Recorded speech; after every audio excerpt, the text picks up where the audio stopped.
consulting company. Keep on the edge with live video. We're going to talk about it today, so stay tuned. We've got Ross Brand of Live Stream Universe today on the Business of Video podcast.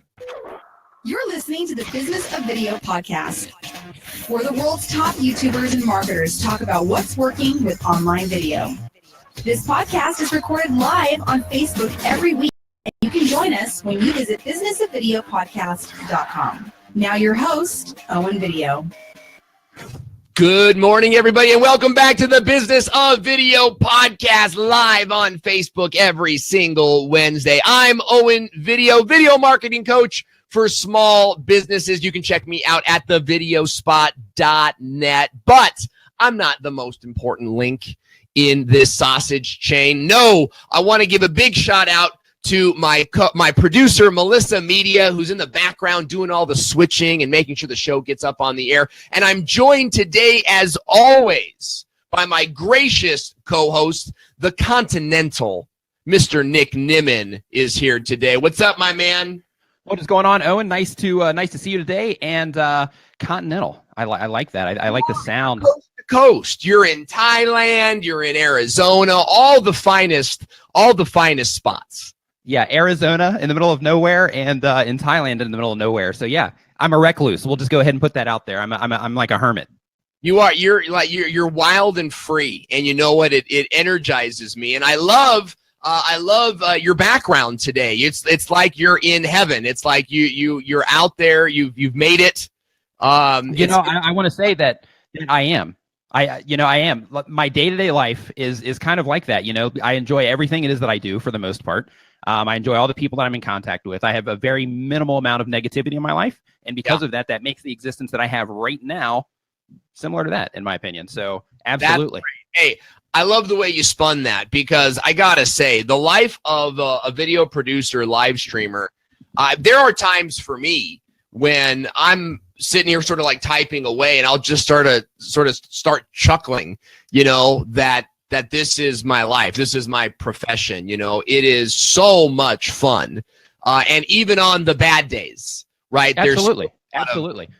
Yeah. My mom, right. Because I'm staying with my mom here in Arizona, and she's saying like, wow, that this is my life. This is like, you're doing, you're doing all this stuff, and you're like in front of the computer all the time, and you're doing all this stuff. And I'm like, yeah, but I would be in front of the computer probably anyway, messing with something along these lines anyway. The only difference is it's, it's happening professionally instead of as just a hobby. So it's the mix of the two, which makes for a really cool day-to-day experience. That's the truth right there, man. I'll tell you, I remember, even having a job when I had a job, and all I wanted to do was this stuff anyway.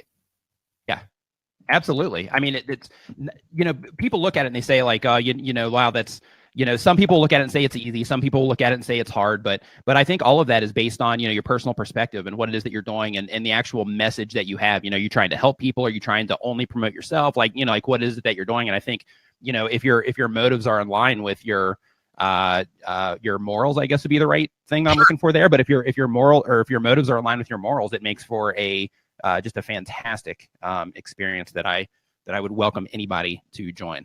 I would too, and it is tough. I mean, there is. I mean, we make it sound like it's a blast. I mean, we're having a blast right now. We're talking to our friends online about things that we love. And we get to travel and go to these different places, but there are hiccups. There are challenges along the way. I mean, when you get to this place, in your channel where you stagnate and you're wondering what's happening. Why am I not getting all the likes, the comments, the shares that I was getting 6 months ago? Where did all that love go? There are challenges. They're different. And, it's important that you stay current. We really have to stay on top of the trends, in order to stay on top of the game. And that actually reminds me, Nick, have you heard the news? What news is that? Vid Summit is next week. Breaking news. Vid Summit. Not only have I heard it, but I'm actually pumped up about it. This event is just going to be absolutely fantastic. I cannot put into words the amount of thrill that I have to actually to meet everybody at this event and to go there and learn from the top people in our industry. It's going to be fantastic. You actually flew across the world, did you not, for this conference? Yes, I did. Affirmative. I did, absolutely. Because Nick, if you guys don't know, Nick is from Thailand. He's in Thailand, but where are you now? I'm in Arizona. Yeah, so pretty much I live in Thailand. My day-to-day life happens in Thailand. I've been over there for rolling up on 11 years now.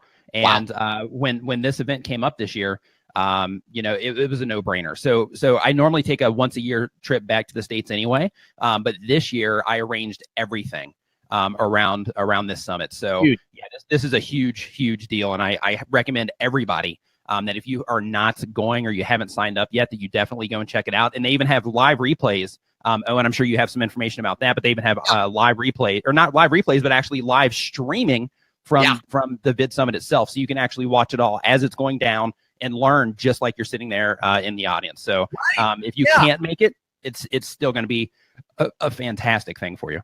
I think so too. Here's a blurb right from the website. Get access to the world's leading experts on growing audiences fast, building a serious brand, and making millions partnering with influencers. The most anticipated event on video marketing, influencer marketing, and YouTube marketing is finally here. Vid Summit 2017, where the world's top influencers, video marketers, and brands reveal everything they know about turning videos into sales. Featuring Gary Vaynerchuk and 30 other high-level speakers will be there. And for the first time ever, Vid Summit is offering a digital live streaming pass. You can log in live, watch the conference as it happens, folks, as it happens, and you'll have access to the replays.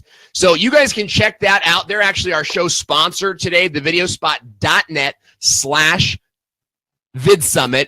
There's also a link in this description box, and I think Nick really said it all. This conference is sort of like the big conference. If you want to grow with video, this is the conference that did it all for me. So I'd recommend you check it out. Yeah, absolutely. And we're also, we're going to be there. And, like Owen said, I mean, like I'm looking forward to shaking hands because, just like you, Owen, it's like we talk to a lot of people on the internet with what we do. And I'm really looking forward to actually meeting, a lot of people in our audiences face to face and being like, hey, it's been awesome. You know what I mean? And giving people hugs and, all of that stuff. So all of that is appreciated. So I'm really excited to meet people and shake hands and, talk shop with other people that are doing what we're doing, regardless of where they're at in the journey. That's right.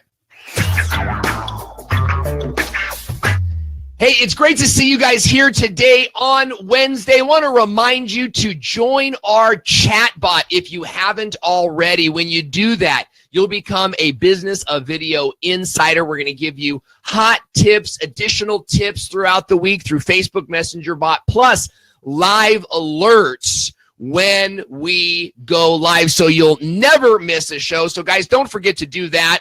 And now it's a very special moment in the show. I want to give a big shout out to this week's Sherifier.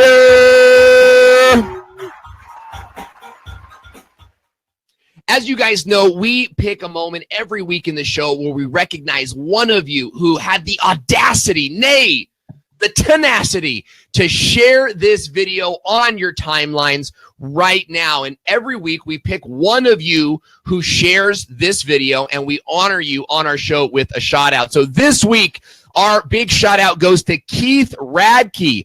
Keith Radke is the host of a live podcast called The Christian Perspective, and you can check them out at thechristianperspective.com. Every week, join two pastors as they talk about the top issues in politics, media, and culture. Keith is the co-host of that show, and you can check him out and support him at the Christian Perspective Podcast.com. So thank you, Keith, Air 5, for sharing this video on your timeline. And if you want to get a shout out on our show, you can share your link. You can talk about what projects you're working on. Then simply share this video on your timeline right now. And our fantastic producer, Melissa Media, will pick one lucky share-a-fire to sponsor next week's show. So thanks so much, Keith, for that. And we want to welcome those of you watching today. Robert Stern is checking us out. Tim Longwell, the man of Longwell Art on YouTube. Marcus Harris logging in, and we've got a handful of others watching online. It's good to see you guys here. I want to invite you to leave your comments in the comment section area right now, because today we've got a really exciting guest. I can't wait to bring him on. Ross has worked for more than a decade in on-air broadcasting as a radio host, a reporter, and an anchor. And as soon as you guys meet him, it's obvious. You'll see what a professional this guy is. He is a pioneer in the live streaming field, not only as a prolific content creator, but also as a thought leader, exploring the different ways big brands, small businesses, and solopreneurs can leverage live video. I want to welcome to the show my good friend and colleague, Ross Brand. Hey, Owen, thanks so much for having me. And it's great to meet Nick as well. You guys do such an awesome show. It's an honor to be here. Thanks, Ross. I appreciate it. Nice to meet you. Nice to meet you as well, finally. Yes. Yeah, Ross, you're a fellow live streamer. You've got a show or two, and we'll get to that first. But first, tell us a little bit more about your background and how it is you got to be, one of the major players in live streaming. Wow, it's kind of a long story, right? Because I worked in broadcasting for over 10 years and was on air. I did sports casting. I anchored afternoon drive updates in Phoenix, and I covered pro and college teams, and I did some play-by-play and the whole gamut of on-air radio stuff, and also some producing.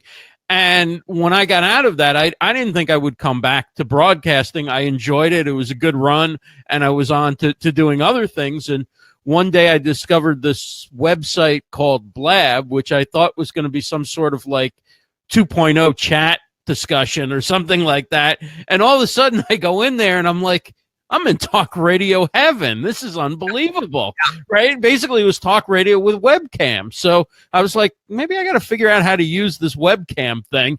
But in the meanwhile, I didn't even think of going on. I just wanted to share what people were doing, because I was kind of surprised how good some of the content was, and how great the networking was, and people were making connections and just having a good time. And eventually, I started a Twitter account, and then I started a website, and I thought, okay, I'm going to be more like covering the whatever you want to call it, the genre, the industry, than actually going live, right? But within a month or so, the bug got me, and once I went live, obviously the show kind of becomes what it's about, more so than, just sharing what other people are doing. So I started doing updates where I would go through the schedule of the day and talk about what everybody was doing. So the first iteration, I guess, was really like trying to be like a media site, covering like sort of like Social Media Examiner is for social, and that didn't get too far, because I became interested in actually hosting shows.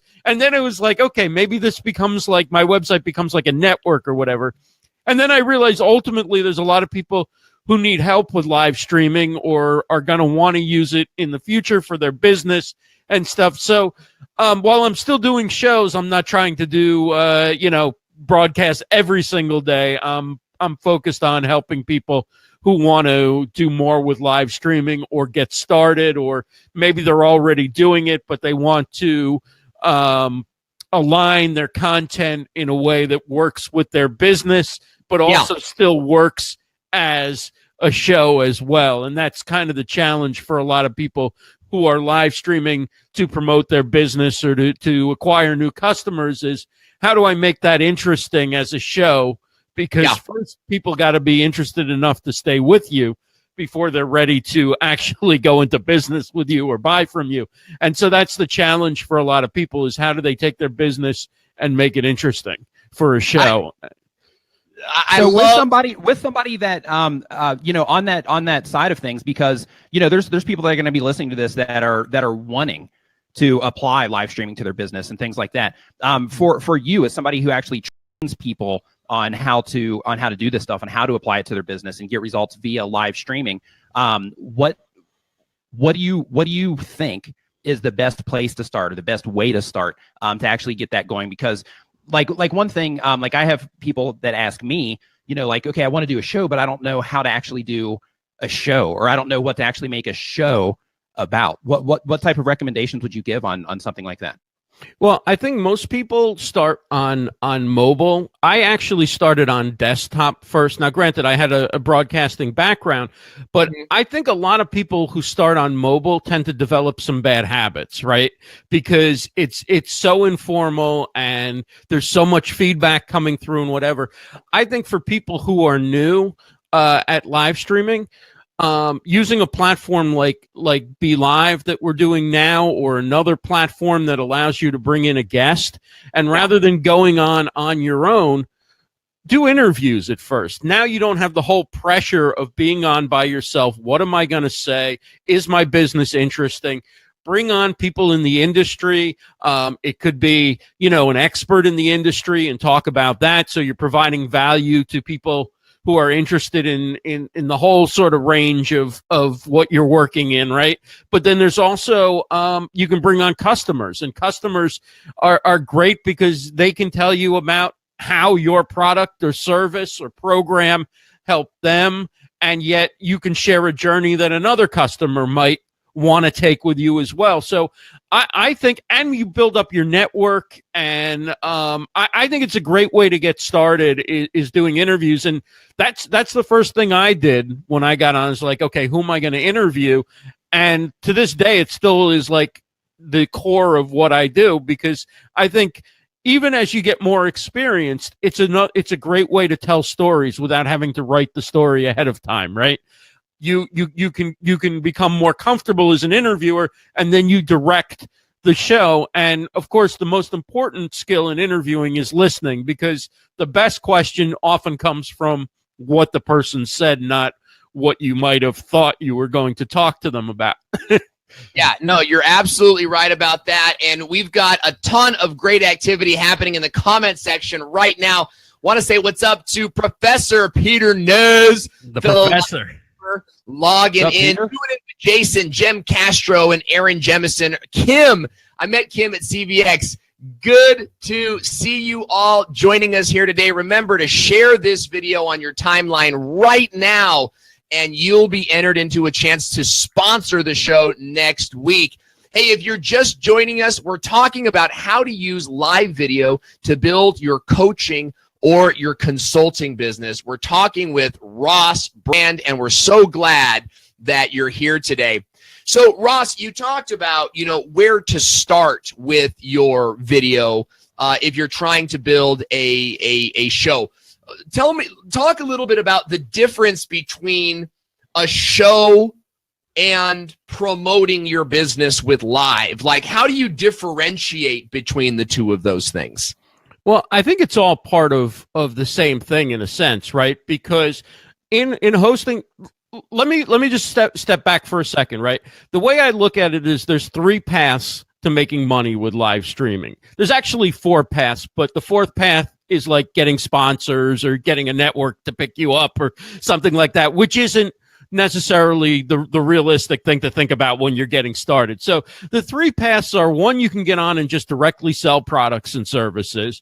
The second one, and the one that most people do, is they provide some value. They have a conversation, and they build relationships through time and rapport, and having something to offer their viewers who like them and come back. And then perhaps down the line, those folks become customers when they need the product or service that there's offering. And then the most underutilized one, but perhaps most effective in many ways for people who are solopreneurs, coaches, consultants, small business owners, is what I call the portfolio method. And that is, you're not, yes, you're selling, yes, you're building relationships, but you realize that often the most important thing is your YouTube channel, your website, how people can find out. Like if you say, Ross is a great person to work with for live streaming, right? Mm-hmm. Then you can forget the whole digital marketing funnel and the whole thing, right? That person's going to Google, like they already have a positive impression. Now they want to know, is this somebody that I could work with or not? So they're going to Google me, and they're either going to go to my website, they're going to go to my YouTube channel, and my YouTube video might have 2 views on it or whatever, but that doesn't matter, right?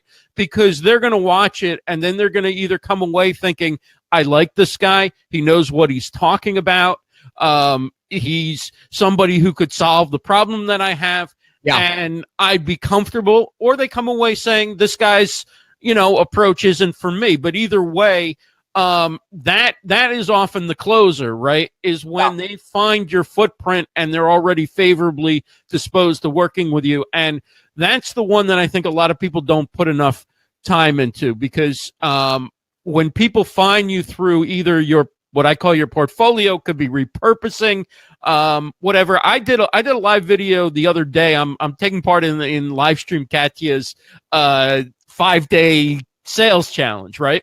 And I always go live on Livestream Universe Facebook page, where I've got a lot of viewers who are going to be built into anything I do, right? I could, after a certain amount of time, you could go on and read the phone book, and some people would show up for you, right? But I went live on I love the way this guy reads the phone book. This is great. Every Wednesday, I'm going to go and listen to this guy read out a letter of the alphabet. This is fantastic. Anderson. Hey, and soon I'll have memorized the entire C category from my neighborhood. So I went live doing the sales challenge because I was talking about something different than live streaming. And I went live I have a page called HR Avant-Garde. And I went live on that page where I'd never gone live before.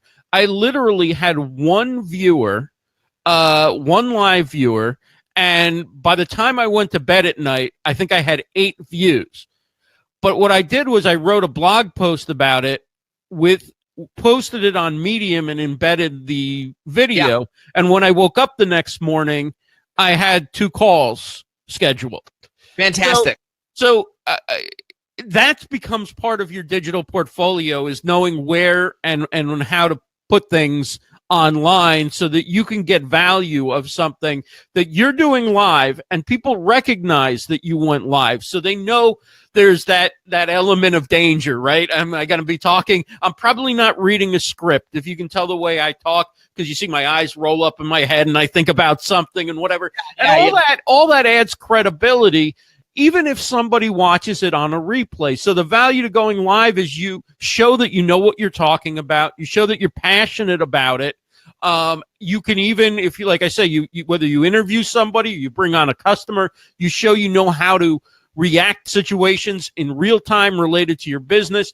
And then you need to repurpose that somehow where it can easily be found by people, because a lot of times the people who may become your customers aren't necessarily your core viewers who are watching every day, because if they were, they might have already become customers as you do this over a longer period of time. So what you're getting at, if you don't mind me jumping in, basically what you're getting at is you're basically saying ultimately to use it as a positioning tool. So basically your portfolio is basically a positioning tool that positions you as somebody that's knowledgeable in your field, whatever that field happens to be. Right? Am I understanding that right? Yeah, and in fact, the reason why I did that on the HR page rather than on my live stream page is because my goal is to help job seekers stand out from the competition, right? Particularly, people who are changing careers, who are just coming out of grad school, things like that. Recruiters are getting 2,000 pieces of white paper with black text on it that all like the career centers have told them to use the same format. Yeah. If you went to like a college class and you said, how many people have a blog, right? And no hands go up. Yeah. How many people are on Twitter? No hands go up. How many people are on Instagram? A couple hands go up. How many people on Instagram actually have a public profile? No hands go up. So if you were to blog, say, once every other month, right? If you were to do a couple of videos and put the best ones on a YouTube channel, embed them on your website, right?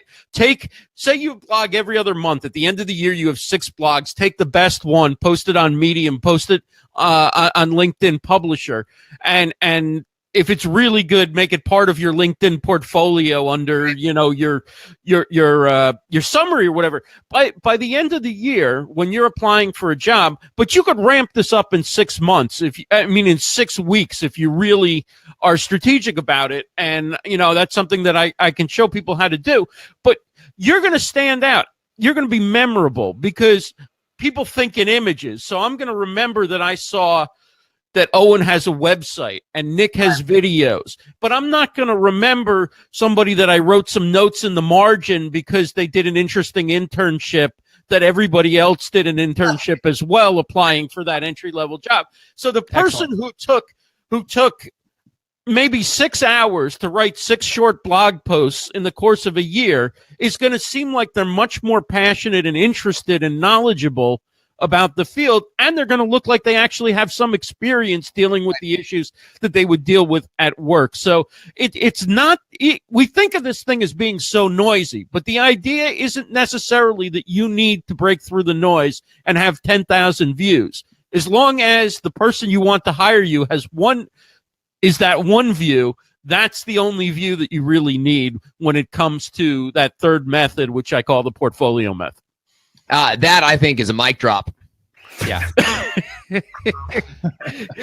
You know, I once actually literally dropped the mic, and it really didn't go over that well with the technical Owen does people that from I was time to working time. with. See that in the show where I dropped the mic yesterday, and I actually didn't catch it, and then it fell, and it was like this loud kerplunk, you know, live on the air. And those are some of the kind of the fun things that happen with live video. Nick was saying earlier how those things are fun. For me, they're terrifying. I literally am losing it when that kind of stuff happens. That's part of the game. Hey, I want to welcome Eileen Smith, Rebecca Happy, and Stacy Lynn for joining us. Guys, we're going nuts in the comment section today. Stacy Lynn is saying, way back in 2002, I was blogging in grad school and people made fun of me then, but they don't make fun of me now. Peter Nez, Professor Peter, is saying, I've acquired more clients for my business using video and live streaming more than any other tool.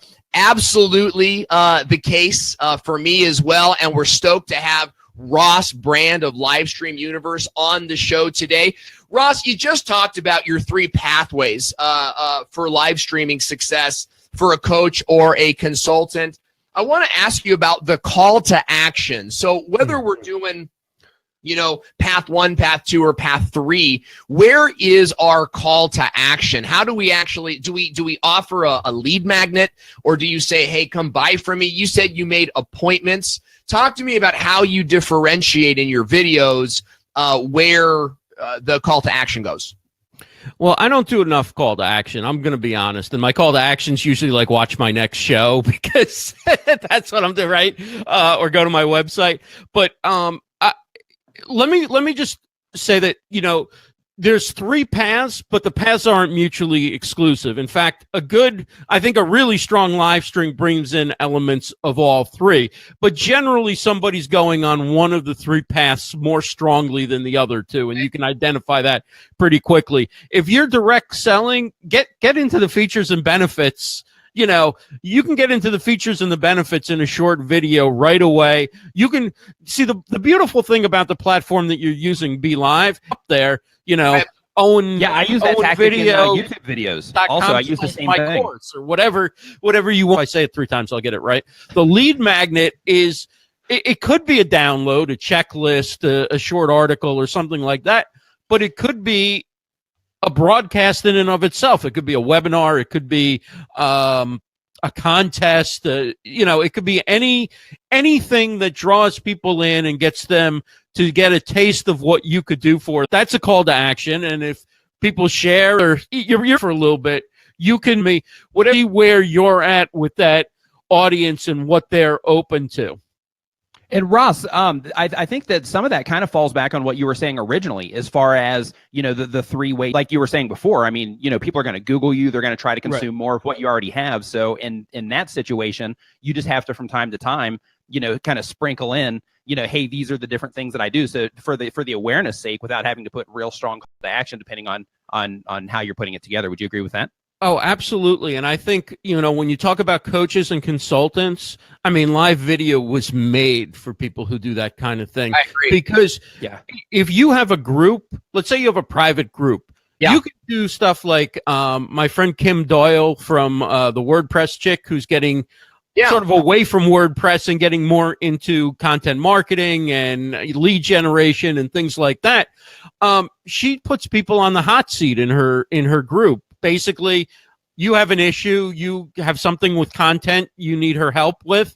She puts you right on the hot seat and shows you how she would basically coach you if you were a client. Now, she's not even saying if you were a client or anything like that, but it's obvious. She's demonstrating how she helps people. Last night, we on the Best of Be Live, we had Rachel, my co-host, had her pick was a guy named Pete Cohen, I think, who does coaching every morning. He gets up in front of a whiteboard and he's drawing out and he's diagramming and he's doing what coaches do. He's motivating, he's challenging, he's holding you accountable, right?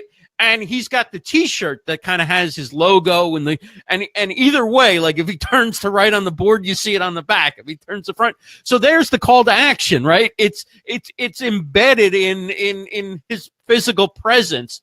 But there's so many different ways, whether it's taking questions and just a simple Q&A. There's so many different ways that coaches and consultants and solopreneurs can show off what they do.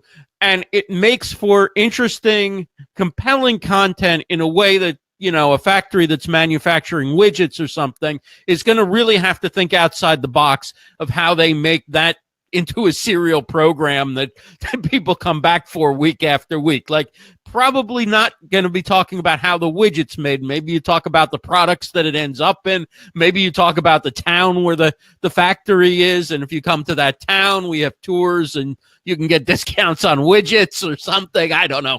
But, you know, most of what a solopreneur is doing, coach, consultant, people like that, I mean, this just lends itself more perfectly than any other format, because you're showing live in real time with real human beings how you can impact them. And when they have that aha moment, like, oh, I didn't think about I could market my business through repurposing an article on Medium, or I didn't think that I could actually reach out to industry experts and then increase my visibility that way, or have the social proof for future clients. Oh, that seems too hard. And when they see that it's easy and they see that it can be done and they see that you can make a difference in your business in a short period of time, it's amazing. One person I want to mention, Coach Jenny, who wrote the book Hilda. She wrote that book on Blab, basically, with her. She would just do a show and she said, listen, share stuff with me, but just know that some of this will be formulating different chapters for my book. And so she wrote her book and found her topics and her content based on what her audience, which were either people who were coaching clients or people who wanted to get the little online help with something that they're working on. And she's continued to build this very strong community on Facebook. She shut down a huge community that she had going, started a new community, and it's just amazing. And people love those private live streams in the group. Of course, you need to mix them in, as she does and so many other people do, with public live streams so you can acquire new members of your group or new members of your tribe who then, of course, can become customers down the line. So there's a lot of things you can do that you can kind of ramp up pretty quickly if you're interested in taking it to the next level as a coach or a consultant or some type of solopreneur. I think another thing with that too is like you were saying before, as far as the user generated content ideas, like when you do have those Q&A sessions, or you do have that interaction with your followers or with the people that you're helping, it kind of also gives you deeper insight into the problems that people are having right now, which makes the services that you offer a lot more valuable because, all of us, like as you go through different parts of the journey and you're trying to do different things, you start taking some things for granted. And when you start getting some of that user generated content, it really dials you in to the real problems that people are having right now, which is another valuable thing for live streaming as far as getting that feedback from your target audience. That's genius, Nick, because the last thing you want to do is solve a problem that nobody is asking for help with, right? And so by doing that kind of stuff, you see what your community and people who are potential customers actually need, what they're interested in, what they're concerned about, which might be different from what you as somebody with more experience thinks they should be doing or they need to be doing first.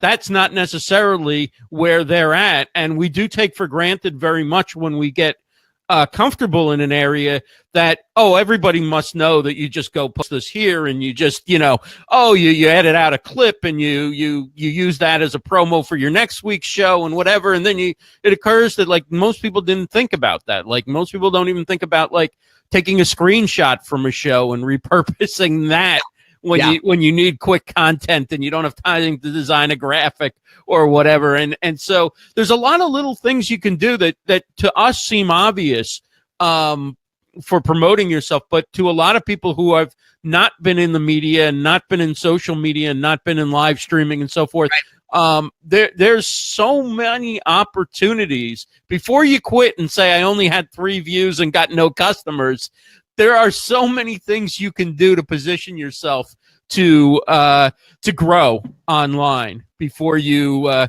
decide to drop off. And if you're having fun and you feel like you're good at it and you like doing it, stick at it. In fact, use the time when you don't have a ton of views to experiment and to grow and to get better and try different things. Yes, absolutely. And this is such a new medium that unless if you're getting paid and you're making money off of what you're doing live streaming, then you show up and you deliver what people are paying you for, right?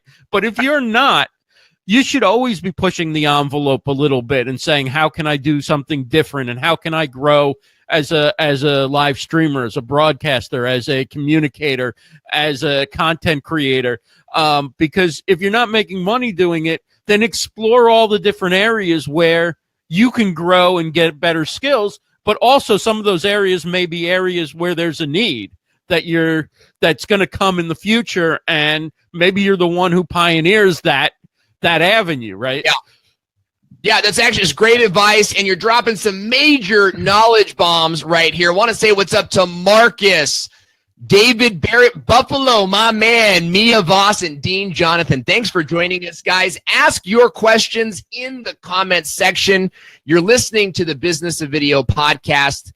You can go to thebusinessofvideopodcast.com, get on our mailing list so that you can ask questions and engage with us live on Facebook before the show goes on to iTunes or YouTube. We're talking with Ross Brand of Livestream Universe. Ross, you're talking a lot about how to use it in different ways that we can use it. How do you overcome? Here's my question for you. What do you do how do you know what to say when you're on camera, right? A coach, a consultant, you got clients, you're trying to manage your email list, you're trying to post on Facebook. How do you manage, like, sitting in front of your camera for the first time and you're going to go live? Like, what the heck do you say? What's your process for that?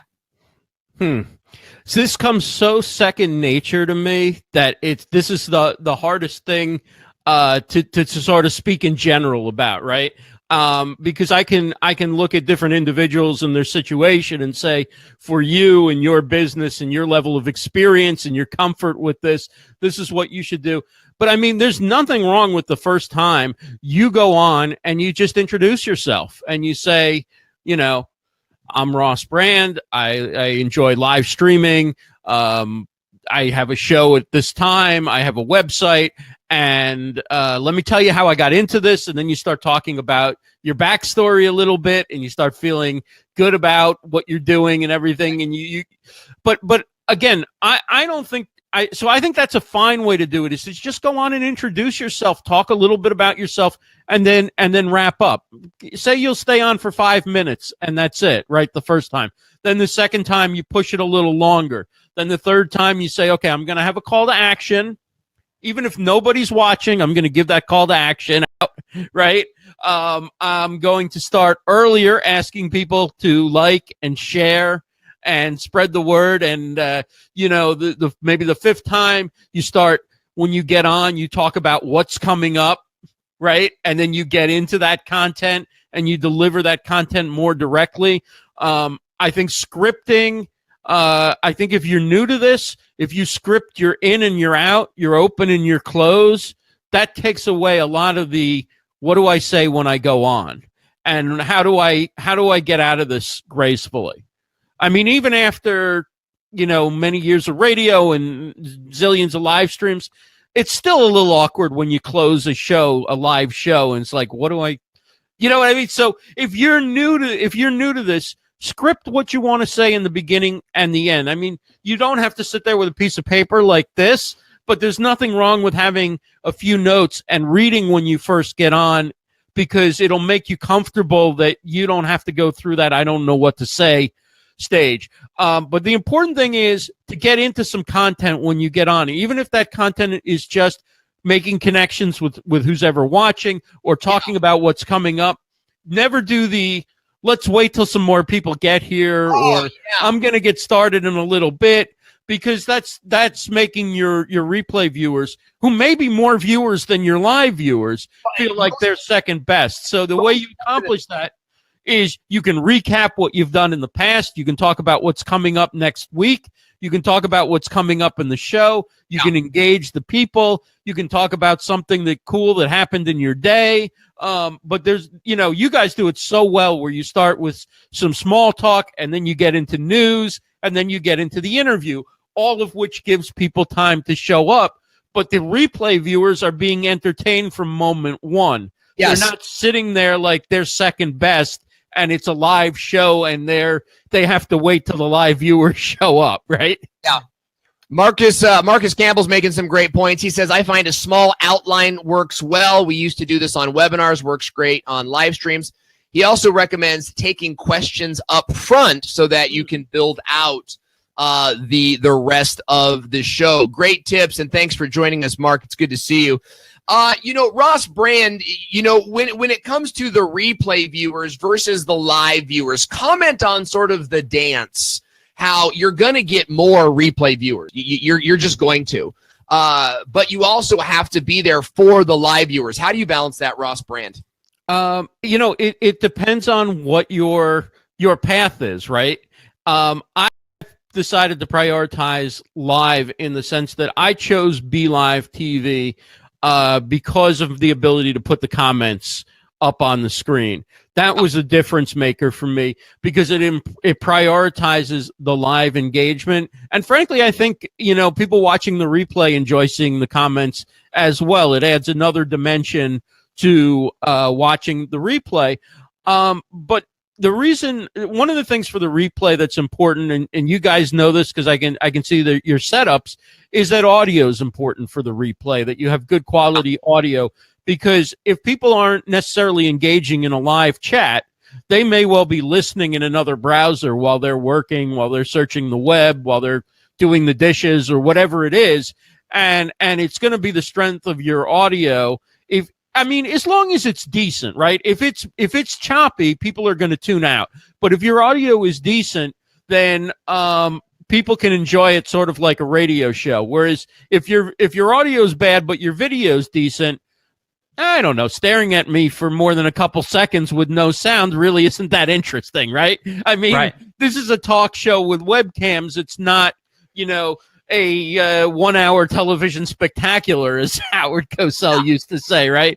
1 hour spectacular, where you've got all sorts of entertainment going on, where you could watch it on mute, right? Or you could watch it with captions or something. This conversation is the show. So if there's one thing you prioritize for the replay, make sure your audio is good, because your live audience may be forgiving of some technical glitches here and there, but your replay audience just wants the They just want the substance. They're not there for the engagement that the live audience is. But I want the live audience to have a great experience. So the ability to bring on people from the audience, if I want to bring in a caller, and most importantly, to share these comments on the screen, which I think is just a game changer for live video. And that's why I moved from another platform at the end of last year to using Be Live, because while the other platform recorded locally and was great for repurposing because I loved the audio, this is a game changer for the live video, the way you can change shots and put lower thirds on, calls to action, and really recognize your audience by sharing those comments on the screen. That is fantastic. If you're just joining us, we have been chopping it up big time with Ross Brand, the man, a pioneer in live streaming, and we're about to get into a super fun segment right now. I love playing that.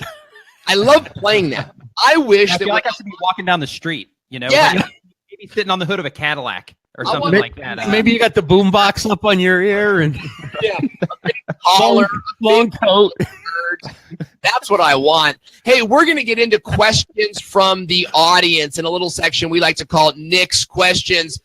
Nick, you've already got a handful of questions. I put some to you in the Be Live comment area right now. If you've got questions for Ross Brand, we'd like to get to them. Now, Ross, this is sort of like the hot seat, the lightning round. Nick's going to ask you some questions. We want you to give us the 15 to 30-second answer so we can get through as much as possible. So, Nick, go ahead and take it over. Yeah, so the first thing I want to ask, and this one actually is not from the audience. This is me being selfish. So one hey, I'm being upfront, right? So you're entitled. One thing that I have people ask me a lot as well is, can you give away too much, especially if you're a coach, if you're a consultant or somebody like that? When you're live streaming, you're answering questions and you're giving people strategies and giving them ideas and things like that on things that they should do. Can you give away too much? How much should you reserve? Or do you think that you should just give freely, give all you have, and then kind of as a means to show your professionalism, to show that you know what you're talking about and things like that? Or should you kind of close the doors on some information and reserve that specifically for paying clients? Well, I think for what paying clients benefit from is your ability to take a deep dive into what they're doing and then customize a solution. I mean, you can give out what you think is the best answer for somebody who gives you a 30-second question, right? But it's not the same as what you would do if you dug into somebody's business, learned about their personality, understood what their challenges are and who their customer base is, and then you designed a whole strategy and coached them and all that. So I think, if you answer with your second or third best, you don't come across as the best option for people who are looking to work more closely with you. Excellent answer. The next question comes from Marcus Campbell in the chat. What's up, Marcus? And what's up, Brian G. Johnson, who just stopped in as well. Have you guys found that replay viewers often think it's live? He says that he gets that a lot, and maybe it's just his audience, but is there a way to combat that, to where maybe you mention, hey, if you're watching this on the replay or something like that at the beginning, to let them know, that what they're watching right now is actually a replay instead of they're catching it live? I find much of the audience doesn't really care that much, right? Like they can tell because they get the notification when it's live. Usually my posts say going live at a certain time and whatever. You could put something, you could, right? You could download the video. You could add text on, recorded at this time and whatever. To me, that's a lot of work. I think Facebook Live in particular, most of your replay views are going to come in the first 12 to 24 hours. And then you download it, you put it on YouTube, you repurpose it other places. And I think it's pretty clear to viewers on those platforms that this was recorded first somewhere else, that it's not live. But I think your Facebook viewers, it's 12 to 24 hours. You're better off not doing much editing or anything. You leave that video up there and let those views keep rolling in when you're done. I got a funny story. Is yesterday I was getting all these comments. I go to a video I had done a week ago. I did the video a week ago, and I go to I get all these comments, and it's just like, Owen, I'm here. Hey, where are you? How come I'm not getting a shout out? Oh, I did that once before. He's obvious. I'm like looking at this thread. He's obviously commenting as if it was live, and he goes. So I start commenting back. I'm like, hey, good to see you here. Glad you're checking it out. And he goes. There must be a bug. There must be a bug in this system. And I didn't have the heart to be like, well, dude, this was live like a week ago. It says was live up there. You know what I mean? Right. Marcus, it happens, and you know what? I think above all, you know, maintain the dignity of your viewer. You know what I mean, and let them sort of discover that on their own. But you guys might have a different opinion. Hey, I'm going to jump in here, Ross. I'd like to know, what are your favorite live streaming tools? And I am not. And I do not have an affiliate, even though I host for them. Be Live has become an essential live streaming tool for me. You guys do the show on Be Live as well, because of the ability, as I mentioned earlier, to show comments, change shots, bring in guests, move people up and down, so to speak, into the live broadcast, drop them into the lobby, bring in other people.